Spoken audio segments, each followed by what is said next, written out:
We have traveled all over East Africa, finding hardworking farmers who are making a good life on their shambas. We want to learn from them, turn their farms into good businesses, and help them increase their profits. Join us and see how our farmers benefit from the experts' advice and share their experiences as we shape up their shambas. Karibu to the Shamba Shape Up Safari.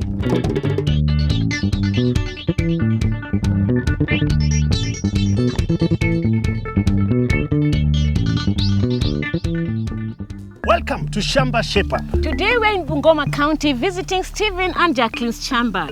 Steve has a small Shamba, 3/4 of an acre, but he's managed to squeeze a lot in such a little space. So we are going to see how he's achieved this and how we can help him get even better. Oh, well, let's go meet him.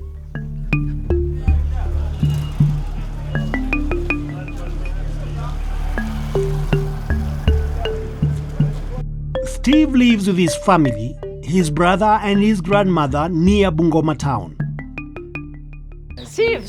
Oh, yes. Hello, we are here. Hello. Welcome. Yes, how are you? I'm fine, thank you. Jacqueline, we are happy to have you. Show us around your Shamba. Yes, of course. Okay, let's go. Welcome. Steve and Jacqueline have a lot packed in this Shamba. Cows, chickens, maize, tomatoes, cowpeas, and bananas all fit into this Shamba with other things. Wow, that was very impressive. Yes, please. Very good Shamba, you're very hardworking. Thank you. Now, which problems are you going through when you're doing your business of farming? How am I going to improve so that I may get enough food in my land? And also, I want information about how to make a compost and caring my cattle so that I may improve the fertility of my land. I have a problem with the storage of maize. I just shell my maize when it is still not dried, and so you find that most of my crops, they are destroyed. It sounds like the farmers have a lot of problems we need to look at. So, Steve and Jacqueline's Shamba is doing quite well, but they could do with some help. And we have lots of new ideas we'd like to introduce to them. We have an expert on good compost. And someone to fix Steven's problems with storing his maize. First, I'm going to help them select the right kind of fertilizer for their Shamba. And I'm going to get an expert to advise Steve on the best maize variety to get. Oh, good. Let's get to work. Steven is concerned about his bean and maize crops. They are not looking as healthy as he would like. Teresa from Mayor is here to see where the problems are. So, Steve. Yes, please. Tell us, by looking at your Shamba and looking at your crops, Yes. can you tell if there's something wrong with your crop? Well, I can see difference in the color of my crops. What do you think might be the problem? It is actually a micronutrient deficiency, which you're seeing here. Yes. And more pronounced, it could be magnesium. Okay. Now. Yeah. And then if you look at this other one, because it's from the lower leaves and it's yellowing, then you can tell that there's a nitrogen deficiency. Okay. And you can quickly even tell just by pulling out. We'll pull out one of these fruits to just see. You can see how the root system is developed. Yes. It's not as good as it should be. Those are the first physical observations Yes. that even a farmer can use Yes. to be able to detect where the problem is. Yes. Okay, let's go have a look at the maize. Yes. Okay. Okay. As I look around, I can see the turning of the color of my crops. Should it be a problem? What is that an indicator of? What I can say is that anytime you see a crop turning color or changing color of the leaves from green to anything else, if it is not at the ripening stage, then it means that there's something wrong. When I was walking around the farm, I saw some purplish, meaning that probably the fertilizer you used could have not been sufficient for the crop, or maybe it was a wrong type, we don't know, but we'll find out. The very first solution is soil test. Yes. Luckily, we took a soil test before the experts came. The test will tell Steve exactly what he needs to use, how much and when. It will also tell him the acidity of his soil. He can take the report to the agrovet to make sure he gets the right fertilizer for his farm and his crop. So supposing the soil test tells you that Steve's soil is unique in a way that the standard fertilizers that you have are not applicable in his Shamba. We as Mayor have a very unique facility. Say for example, the fertilizers in the market are not the ones that you can use for your soil. Then we recommend blends. And those blends are specific for your soil and your type of crop. So making just one blend for Steve here, Yes. I'm sure can be quite costly. What we normally do is we try to do soil mapping for areas like Bungoma. But again, if you're in a farmers group, then it can be easier for us to even do a specific blend for your farmer group.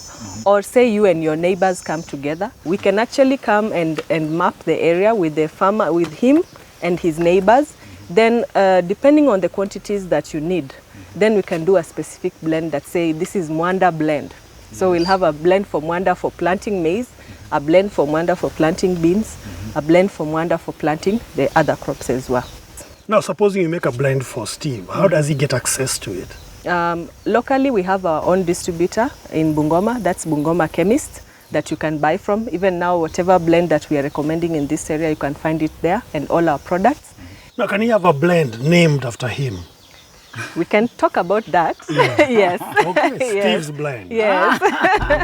Imagine if he gets a fertilizer that is made specially for his farm.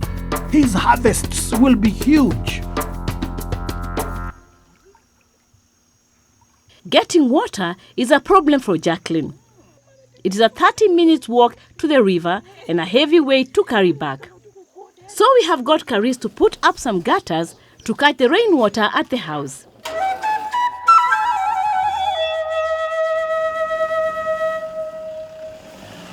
Apart from the soil fertility, Steve has other issues with his maize crop. Seedco have sent an expert to tell us what he can improve on. The spacing he has tried, but you look at the plant population from seed to seed, we are missing a lot of stems. And that is key for the farmer to produce maximum. Yes. What about the spacing? Spacing, we normally recommend 25 centimeters seed to seed. But as you check the farm, you can find stems. One is 30, another one is 45, another one is 60. What is the ideal way of planting for both the seeds? We recommend the farmer to plant one seed per hole. Or one seed? One seed per hole. Yeah. So maximally we need 20,000 stems in an acre. You're looking around, I think we will hit less than 15,000. Right. Yes. So to maximize, the spacing has to be right. Yes. What kind of seeds did you plant? This is Duma 43. Can you tell us, is this the right variety? For the season, in this region, short season, actually Duma is the ideal variety. It is early maturing and it is more tolerant to diseases. And you remember, short season in this region, if the rains, unfortunately, are not there, the farmer might lose if he has planted another variety. But for Duma, he's assured that this is the variety that will ensure that he has food on the table. In the long rains, for instance, for the next season, yes, what would you advise Steve to plant? We have a superior variety called Tembo 7-3. This is one of the best producing varieties across Africa, going up to 58 bags per acre. It is ideal for the season of the long rains because it needs water. The other issue is the standability. It means that even if there is windy rains, the variety will not fall. It also gives him the weight. Many farmers will want to sell in kilos, and that variety gives the farmer an upper hand when he's selling in kilos, because 33 Gorogoros gives him 90 kilos, unlike other varieties that are very light. How long does it take to mature the Tembo variety? In our region, western region, Tembo will take 4.5 months. But in other regions like Rift Valley, it will take 5 months. Yes. What about Duma? Duma takes 90 days. 90 days, it's ready, you're harvesting. So where would the one get advice about Seedco? We have our Seedco representatives all over. So those guys are in touch with the farmer. More so, we also train the agro dealers so that you go to the counter and before you purchase, you can ask a few questions, one or two, and you can be informed about the best variety and how does Seedco varieties do. So, Steve is using the right variety, but he needs to get the fertilizer right and concentrate on his spacing. He only has 15,000 plants per acre. He needs 20,000. Just getting the spacing right can increase his harvest by 25%. So we have learned the importance of choosing the right fertilizer for your soil and the right kind of crop to grow. And choosing the right kind of variety of maize that can give you high yields in your Shamba. But on his Shamba, Steve is a real expert. So, we've asked him to give us some of his top tips in farming.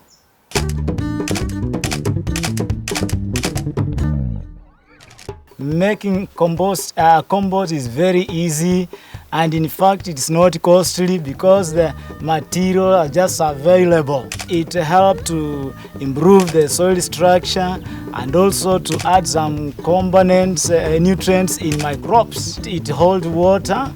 Wow, sounds great. Well, so see you after the break.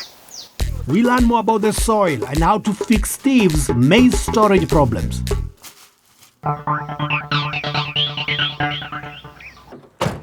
If you'd like to receive all our Shamba Shape-Up leaflets, SMS the word ALL together with your name and address to 30606. If you'd like to receive just the leaflet for this Shamba, SMS the name of the farmer together with your name and address to 30606.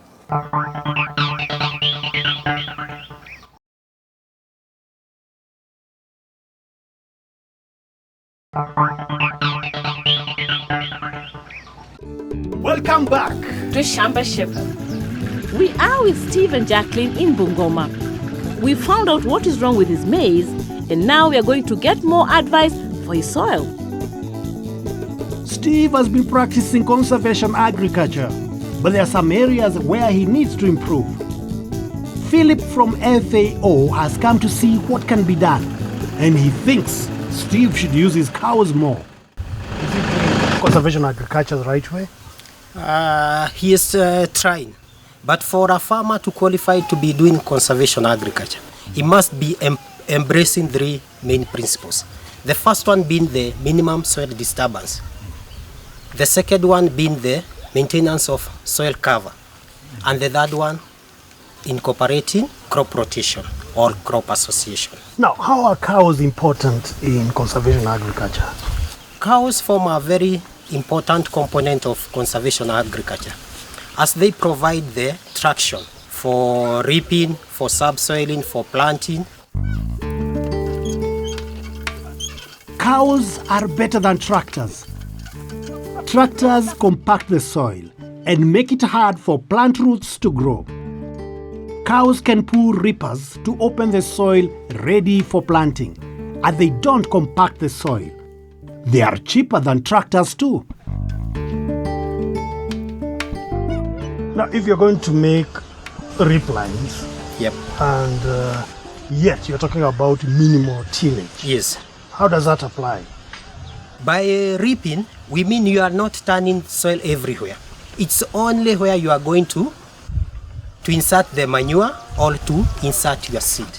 The rest remain undisturbed. Yes.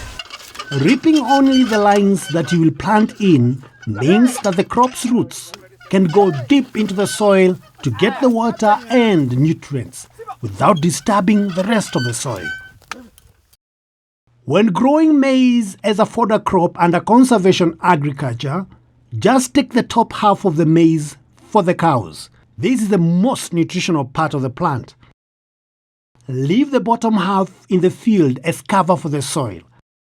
Where possible, also put some land aside for pasture. It will save money as feed costs will be reduced. And also on top of that, the waste from the cows can be converted into good use through composting so that it can be of use as manure. All the farm leftovers, cow dung, or animal droppings. I'll put together in a heap and they are broken down. Wow, cows really are important. They can pull the reaper or direct seeder without compacting the soil. That's minimum tillage. And they give good manure to feed the soil. It's everything on the farm working together to get the best results, just like me and Naomi. Now that Stevie knows how to get a good crop with conservation agriculture, we need to make sure that he has the right store to keep his harvest in good condition to get a good price. You've seen the store? Yeah. So what do you think? First of all, the farmer's store is not all that way clean. It's very dirty. And as you look how he was arranging the storage bags, they are just at the floor. But with storage bags, they need to be on a raised platform. And they, like in that store, is too hot.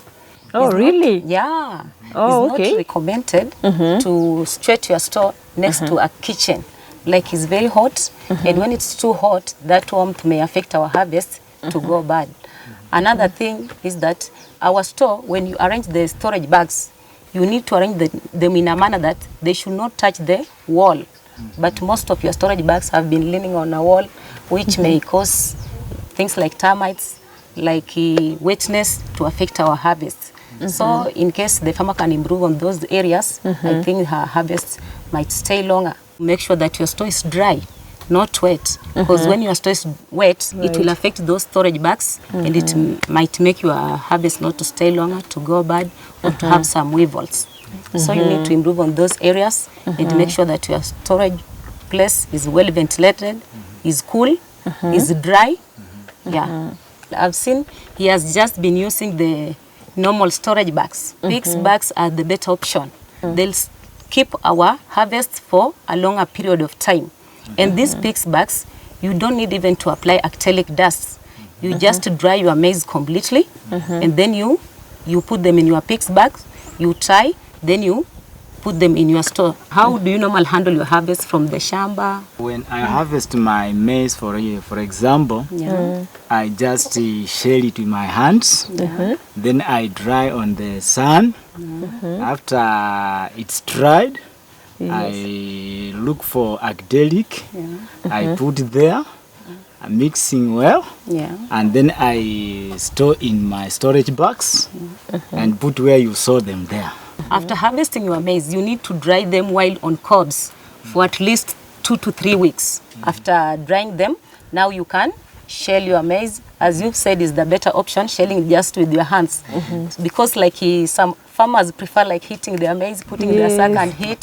Some like shelling with the tractors. But the reason why we don't prefer using the hitting style or the tractor style, they sometimes break the maize seeds. And when they break the maize, it's like the weevils can easily affect those maize. And after shelling the maize, you need also to dry 2 to 3 weeks to make sure that your maize is completely dry. And maybe a farmer will wonder, how will I know if my maize are dry? You can just pick one seed and you bite. It will produce a cracking sound. When the maize is not dry enough, out of 5 bags, you may end up losing one. In every 5 bags, you may end up losing one. All right. Yeah. So you have a loss.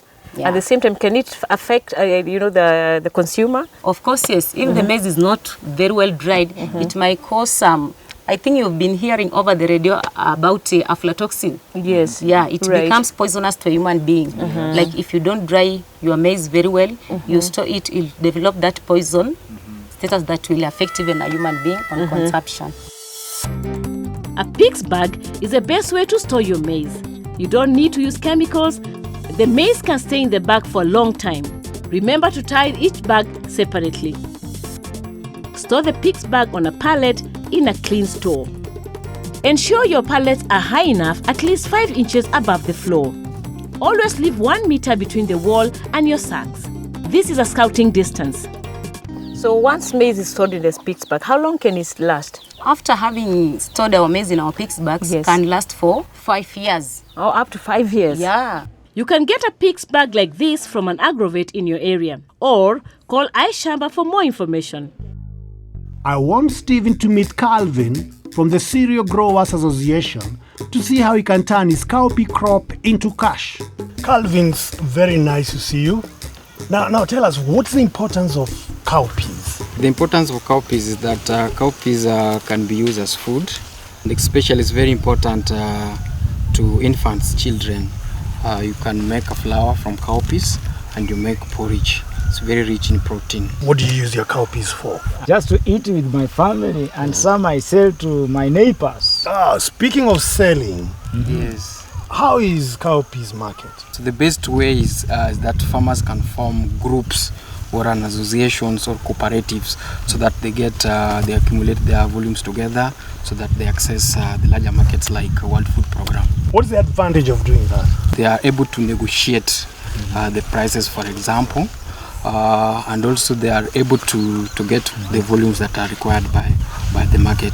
If we have come together as a group and we have produced our produce, can you help us to sell at a good price?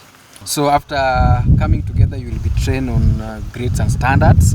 Then you can access those markets. And the markets, they offer premium price because you have taken your time to prepare the grain in good state. That I mean the quality.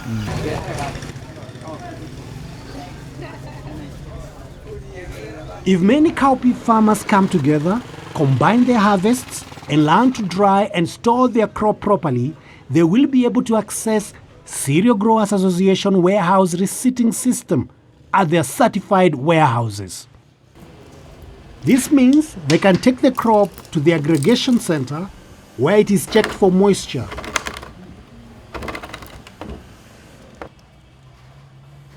Weighed and then stored.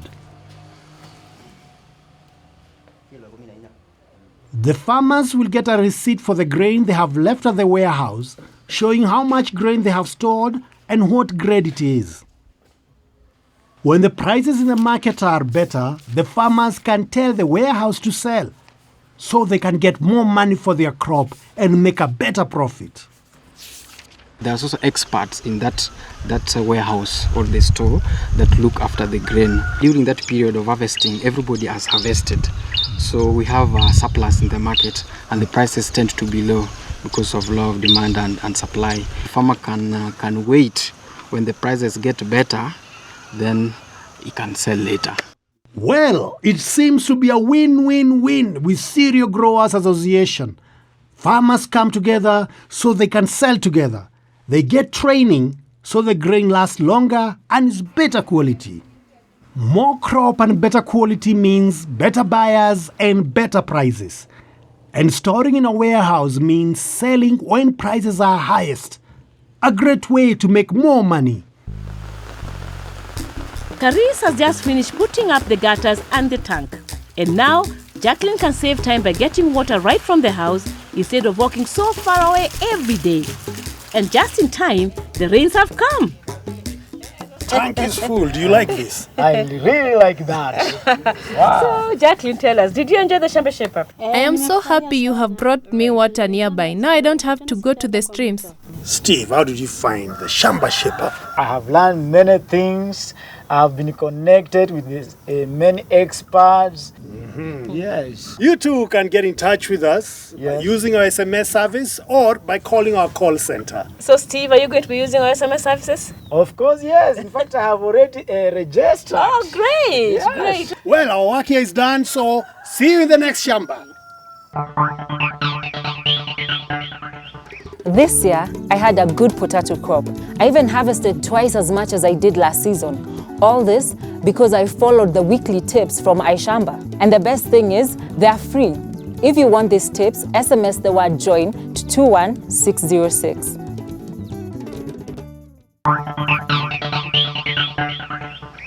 Shamba Shape Up is also online. Visit us at shambashapeup.com. Select the episode and click play. You can also visit Shamba Shape Up's Facebook page, where you can enter great competitions and also get involved in great discussions. Shamba Shape Up is also on Twitter at Shamba Shape Up.